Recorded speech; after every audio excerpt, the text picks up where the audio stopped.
বিশ্বব্যাপী পরিবহন প্রতিবন্ধকতায় জিনিসের দাম বেড়ে যাচ্ছে। প্রধানমন্ত্রী শেখ হাসিনা বলেছেন, বিশ্বব্যাপী অশান্ত পরিবেশ সৃষ্টি হতে যাচ্ছে, যার জন্য বিশ্বব্যাপী পণ্য পরিবহনে প্রতিবন্ধকতা সৃষ্টি হচ্ছে। ফলে জিনিসের দামও বেড়ে যাচ্ছে, পণ্য আনতে সময়ও লেগে যাচ্ছে। নানা কারণে বহির্বিশ্বের চাপটা আমাদের উপর এসে পড়ছে।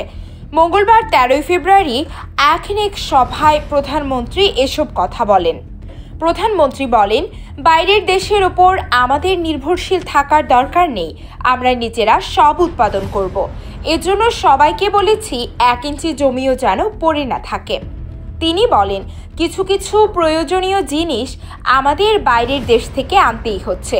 আমরা নিজেরা যদি উৎপাদন বাড়াতে চেষ্টা করি, সেটা কিন্তু আমরা পারব। ধীরে ধীরে স্বয়ংসম্পূর্ণ হওয়াই আমাদের লক্ষ্য।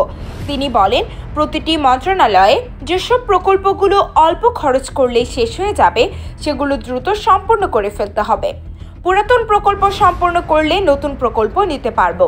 কিছু কিছু প্রকল্পের মেয়াদ বৃদ্ধি করা হয়েছে, সেগুলোও দ্রুত শেষ করা উচিত। তা না হলে অহেতুক খরচও বাড়ে, কালক্ষেপণ হয়, সেটি যেন না হয়। প্রধানমন্ত্রী আরও বলেন, বাংলাদেশে যেভাবে প্রবৃদ্ধি বাড়ছিল, অগ্রগতি হচ্ছিল, তখন প্রথমে আসলো কোভিড-19 অতিমারি। তার ধাক্কায় সারা বিশ্বব্যাপী সব কিছু স্থবির। এরপর আসলো ইউক্রেন-রাশিয়া যুদ্ধ, পাল্টাপাল্টি নিষেধাজ্ঞা, এখন আবার গাজায় গণহত্যা আক্রমণ চলছে।